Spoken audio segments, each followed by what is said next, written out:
I guess I just want to say that if you guys don't know who this woman is, first of all, you really need to, because Sandra is somebody that I'm really honored to be with because she played a big role in establishing a lot of the art and poetry scene that was happening on the Lower East Side, and so did Diana. So I kind of came after, even though Diana and I are like I'm older than Diana, but we kind of came at the same period. I came later.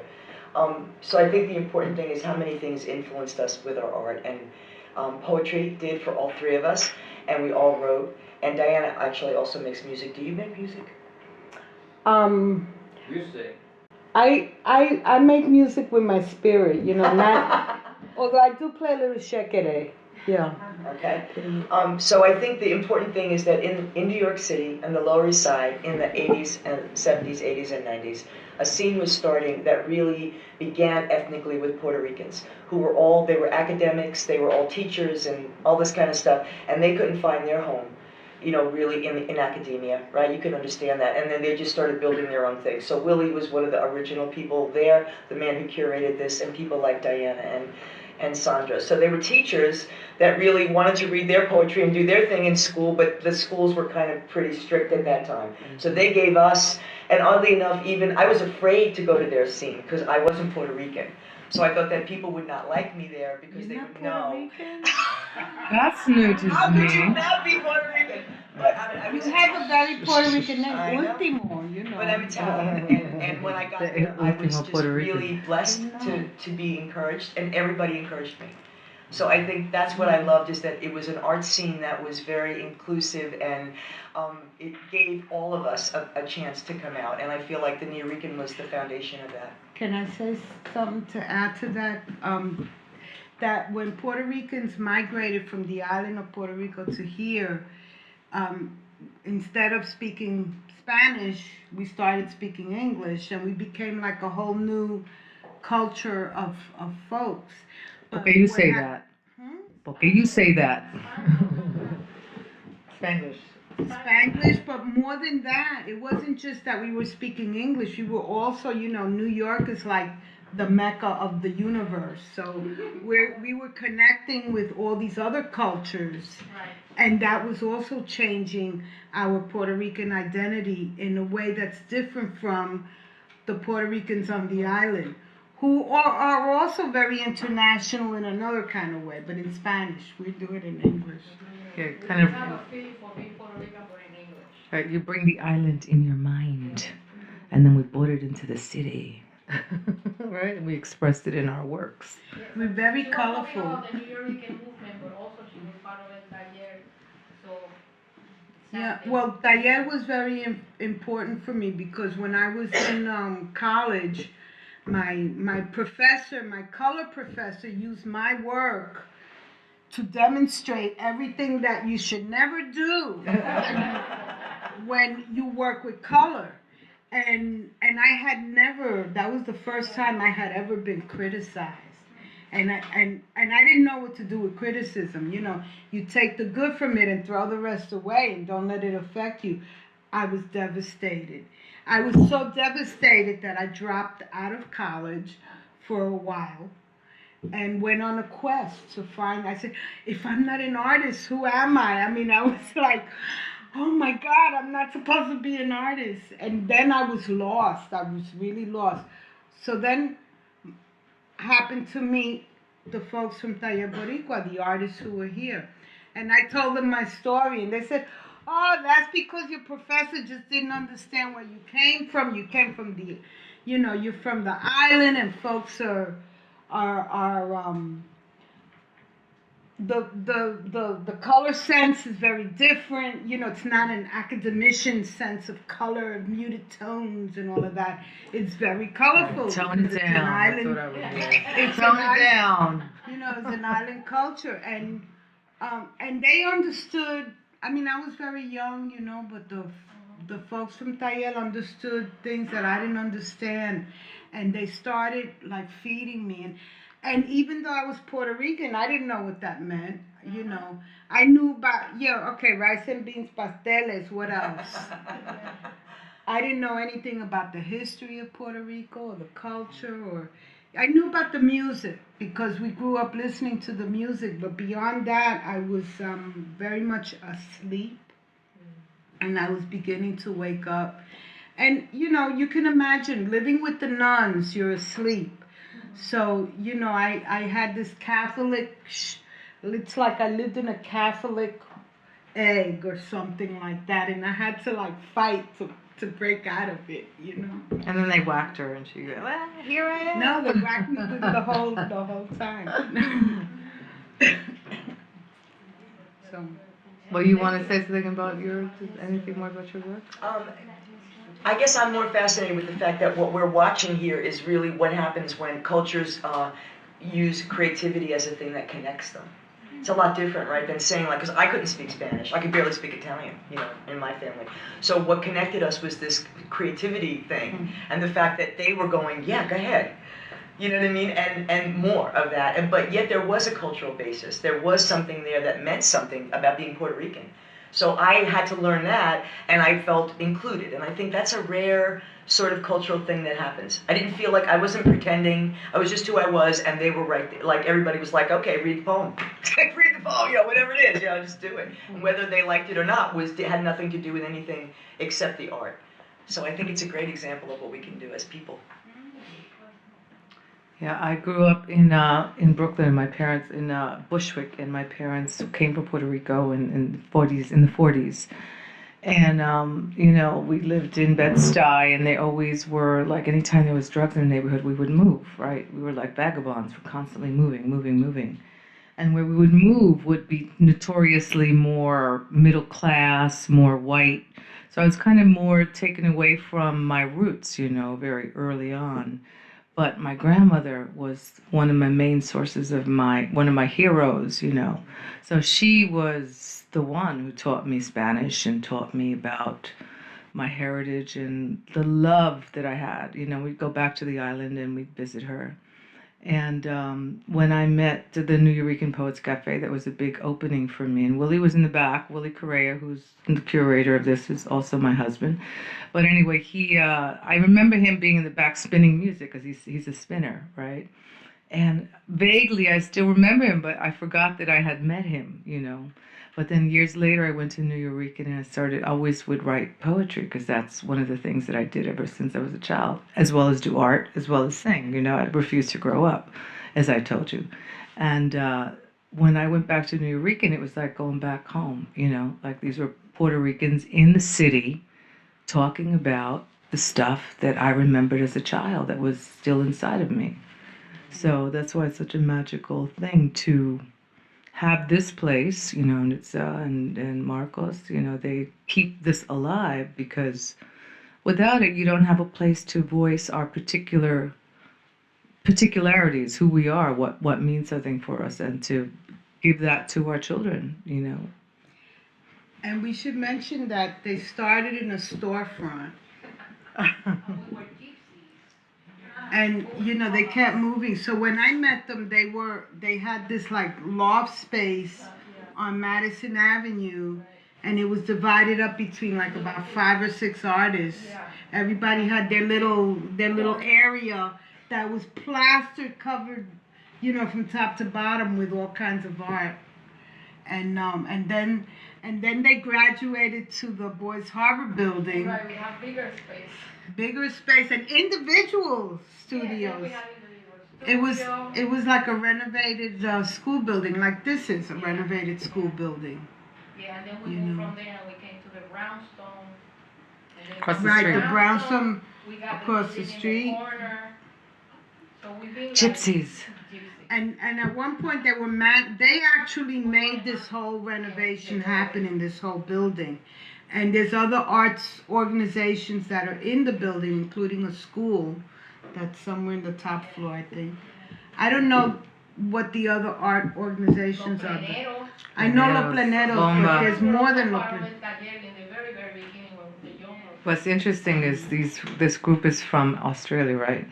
So you got the Aborigine art there, which is, in a way, to me, I feel very akin because the Nuyorican, the Puerto Ricans, we were native people, And that's one of the things that I try to hold on to in my music, in my art, I think Sandra does, and Claire, it's in the colors, it's in the choice of, like going back, visiting the caves. And I think recently I've gotten more into that kind of representation, and I see that in the Aborigine, right? So you have all those beautiful outbacks with the dots and kind of a mystical quality. So it makes me feel like, time is a circle,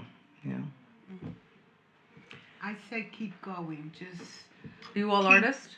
Are these all artists? Yeah. Oh, great. Well, that's the time. That's when it is. That's well, next whether choice. you're an artist or not, whatever your passion is, you have to believe in your own vision and your own inner voice and your own inner light, and pursue your passion and don't ever stop. And for as many people as there are who may encourage you, there's just as many who are going to put you down and dog you and try to discourage you and convince you that you're wrong and you don't know what you're doing and all this. And you just have to follow your own voice and what you believe in, and then don't stop. Keep at it. Keep going. Like they say, baby steps. That's true. That's real. One baby step a day will get you very far. You know, this was inspired by a film that I saw about the African diaspora coming to the United States. Bass solo jazz walk for the ancestors. When spirits dance mambo, a legba opens the road. Carnival colors fly in circles. Ancestors call our names through drums that speak, mixing cultures and rhythms of African and Hispanic saints and slaves. Spirits come, bringing our stories from the land of Yoruba, Nigeria and Benin, Senegal and Ghana, Sierra Leone and Gambia, Angola and the Ivory Coast, where herbs, animals, rocks, and sacred symbols breathe in harmony with nature. The essence of ancestors comes to dance the Black culture of resistance, teaching values and ethics for conflict resolution and protection from colonialism. They come as Orisha, hidden from Christian conquerors behind brilliant curtains, keeping God alive in the back room of roots, united in respect from one to one, from one to each other. They dance in regla de ocha, palo muerto, bantu, muerteros, cimarrón espiritistas, who receive the energy. Cimarrones are the runaway slaves. Espiritistas are the healers, the magic people, who receive the energy, messengers, healers from Mother Goddess, Father Creator, visible presences rooted in Congo culture, struggling to create a nation, landing on the shores of America with nothing but their bodies. No books, no sacred carvings, no special photos of loved ones back home, only knowledge stored in the mind and making of their memories, bringing their religion of reverence to be shared with the world, to plant seeds of life meant to grow great and grand beyond the chains that enslaved, that forbade them to dance. But dance they did, in secret, down the road, in the woods by the river, in Oro Seco, where only the drum talks in the language of Bata, Abakwa, Arara, and Congo rumba, giving birth to salsa, song, and guaracha, bomba, plena, and bachata, through tamboreros and matanzas, becoming the big, beautiful mother of jazz, blues, rap, hip-hop, reggae, and rock, in contact with the young avant-garde of African thought. When spirits dance mambo, Elekba opens the road. Traditions merge into new bloodlines of God love full of light. When spirits dance and move our feet, Elekba opens the road. Our hearts beat to drums that speak.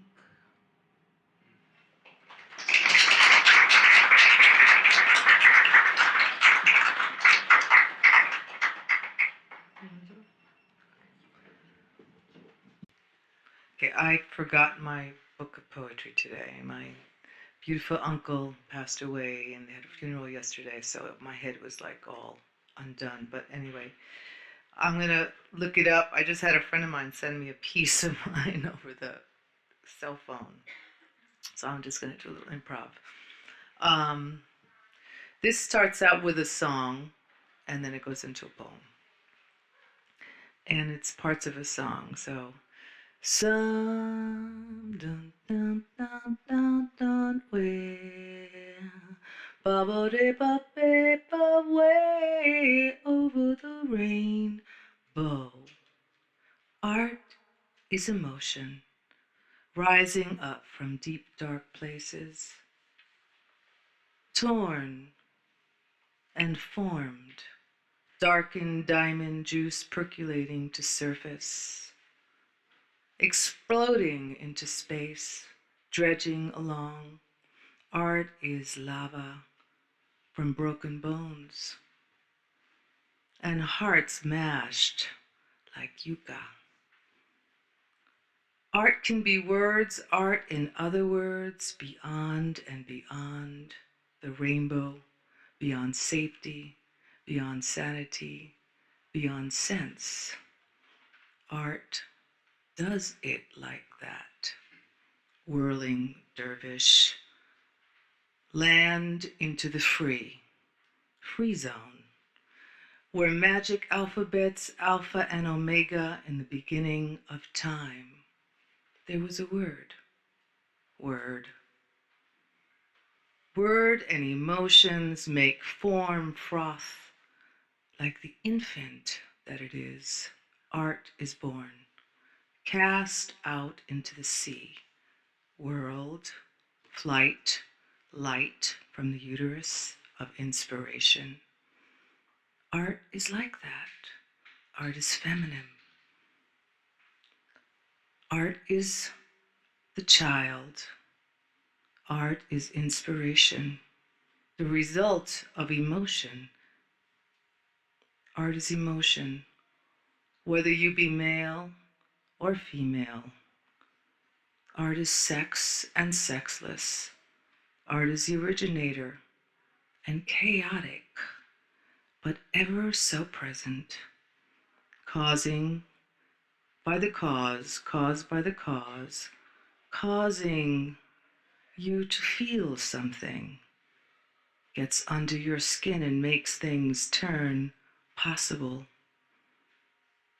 See, tomorrow it may be you that's setting this thing free. Art. From emotion into art, into the landscape of an ever-ending circle. Now it's your turn. See?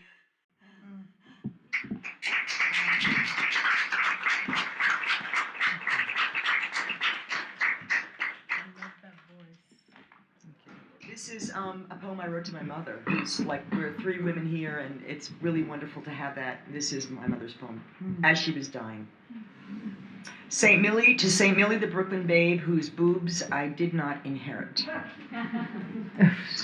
Before she was born, virgins enunciated all around pronouncement of her holy name in the heavens, Carmela Mary Musto, Carmela Mary Musto, in angelic cafeterias where they only eat sweet peach upside-down cake from perfect Cupid bow lips like she had.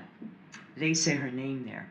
She wasn't trying to be no superhero. She was no female celestial counterpart to a pair of balls and a cape. She never wore pants, and angels of the underground spoke her name so carefully on Christmas.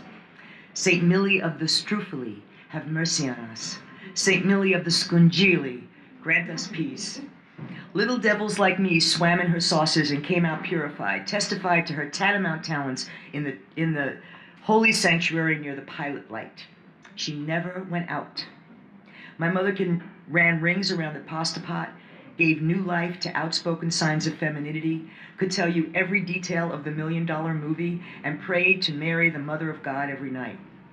St. Millie in the white cotton gloves held my 5-year-old hand on Sunday, sent me signals to shut up when the priest is talking, moved her lips when she said the rosary, kissed the crucifix when I wasn't looking. St. Millie prayed out loud in the hospital bed, Hail Mary, full of grace, the Lord is with thee, while I lay beside her, writing fast and furious on notebook pages, writing fast and furious so God would be alerted, so God would know to expect her. St. Millie of the full refrigerator, St. Millie of the potato chips, St. Millie of the divine croquettes is on her way. So, Ma, what does God look like? Well, I don't know. He's got long brown hair and blue eyes, and he's got a beard. He's very handsome.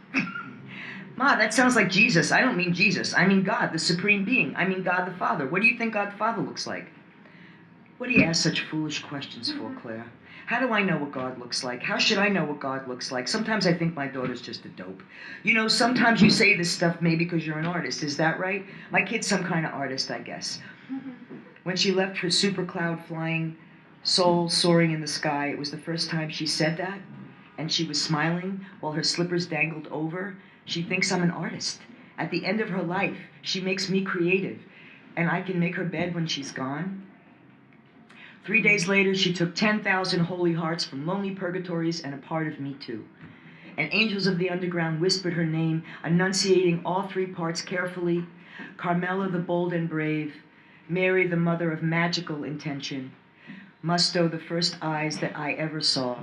Carmela Mary Musto has now passed this way. She's wearing celestial gloves, glowing white. She's leaving piles of tongue-smacking soldiers back there to fight her eggplants alone. They will all remember her, and I will ask those questions in her absence, and I will make God into a picture, round and peachy sweet in my heart, like she was.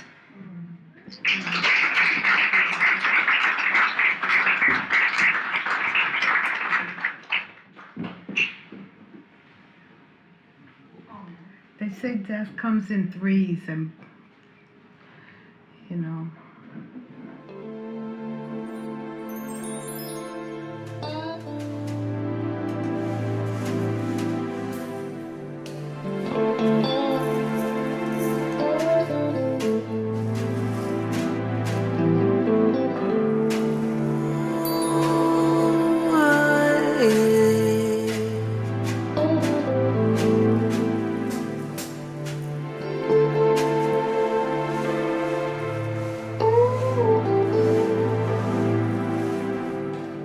Alone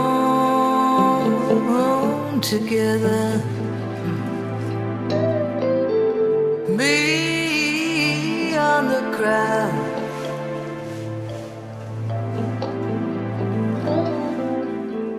I dream of him,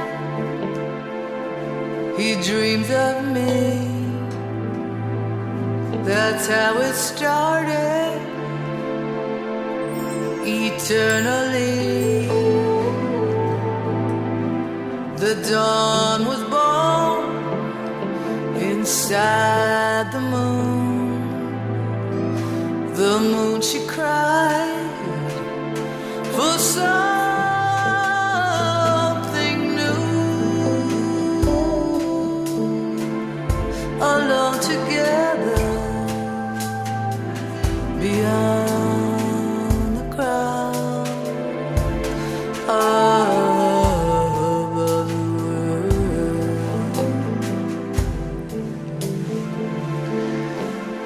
I honor him, he honors me. A million stars within this little love forever be when we are one. Ba-do-dee-dee-up-dum-dee-dee, ba-do-ba-do-do-dee-dee-dee-ya, ba-do-ba-day.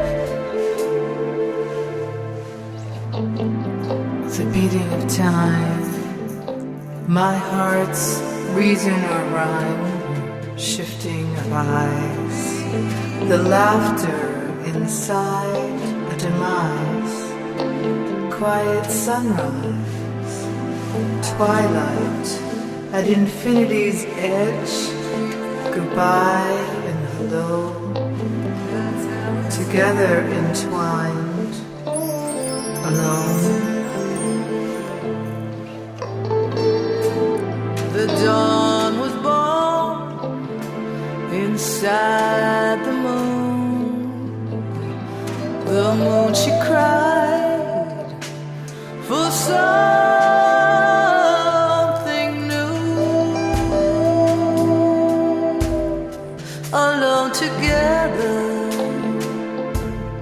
beyond the crowd.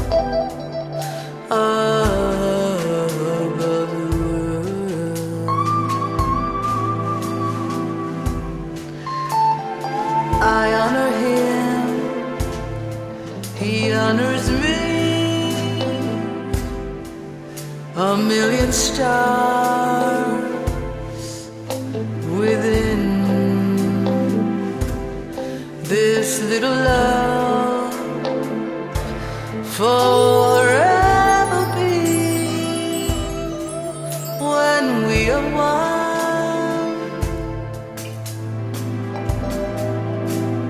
Ba-do-dee-dee-up-dum-dee-dee, ba-do-ba-do-do-dee-dee-dee-ya, ba-do-ba-day.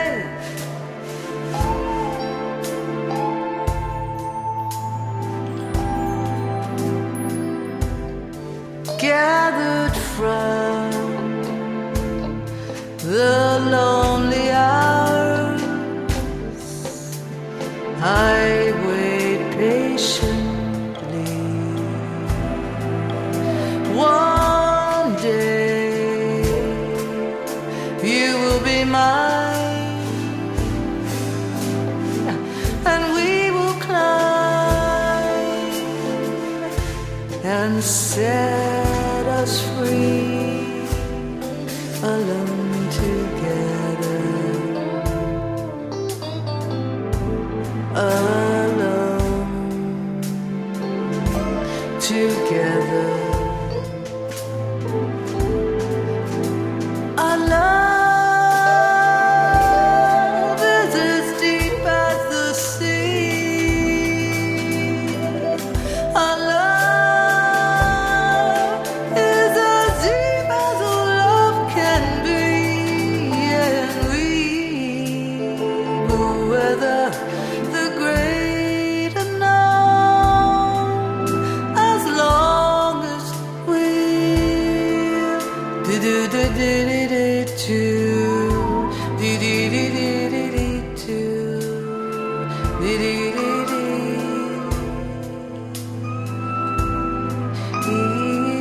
together.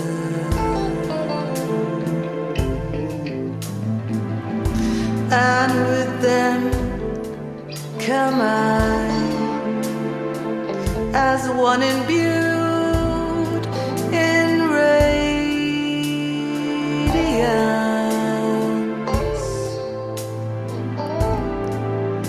ascend to brilliant heights. No road maps needed here.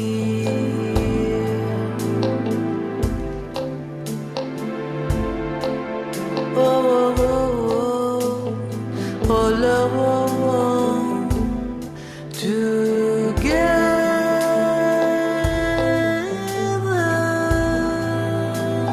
Do-do.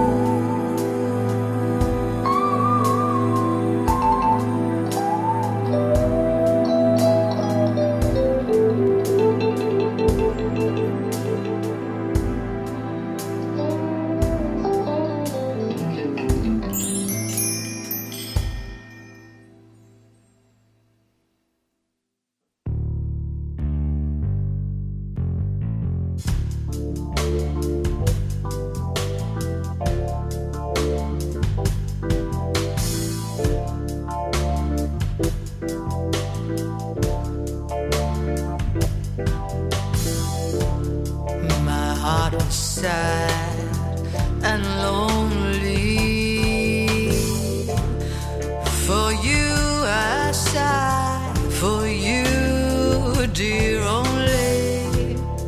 Why haven't you seen it? I'm all for you, body and soul. I spend my days in longing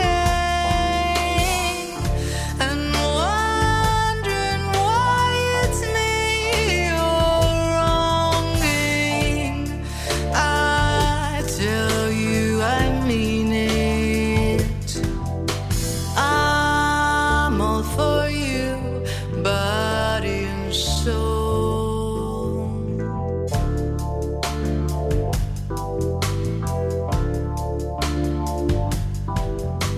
I can't believe it.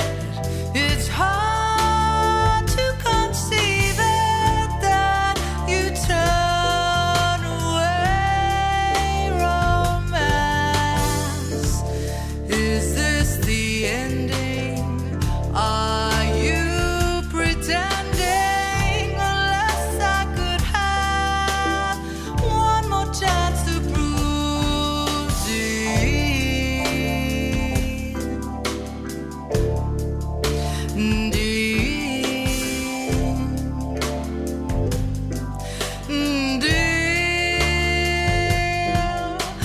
my life a wreck you're making.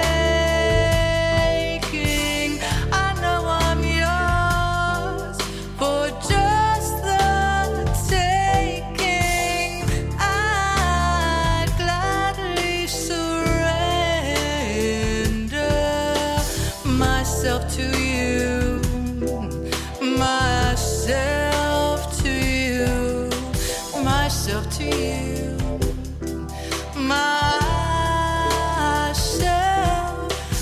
myself to you, myself.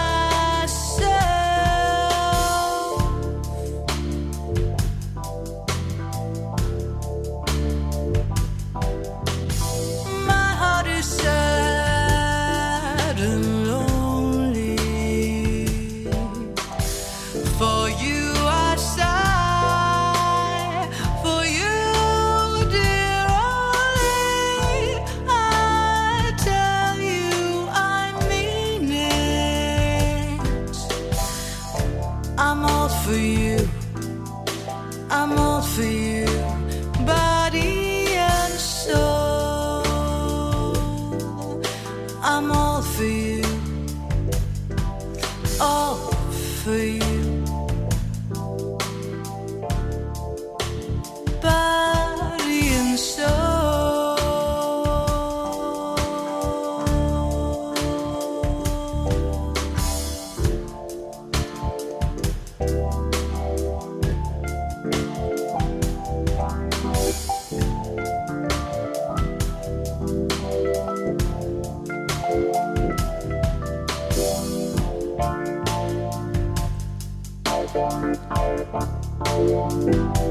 I will eject you from this heartbeat. No need to bite.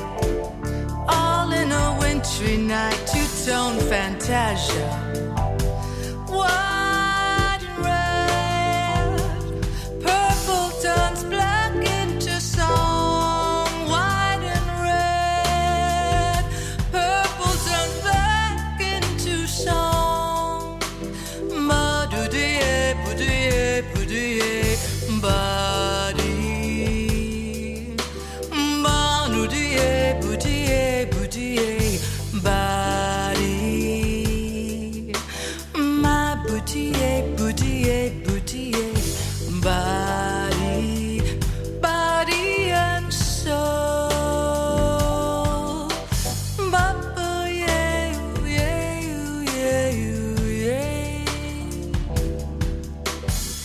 You're all cracked lips and all silhouettes of a sky. Who could hold a landscape and rot away in your eyes? Blessed you, blessed you. Stay cool,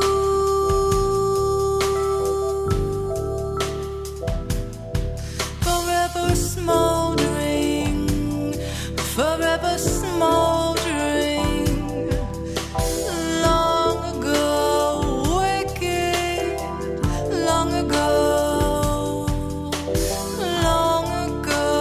wicked, long ago, since goodbye,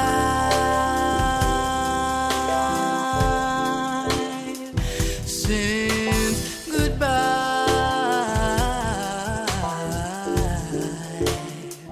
since goodbye.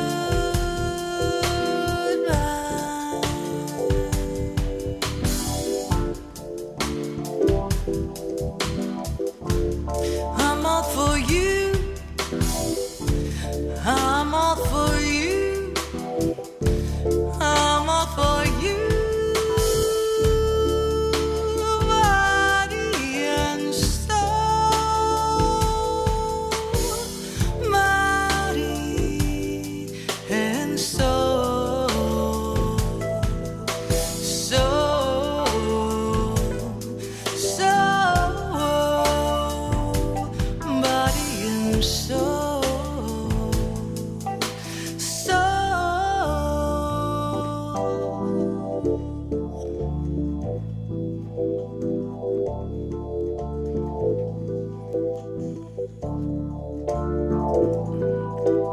Soul,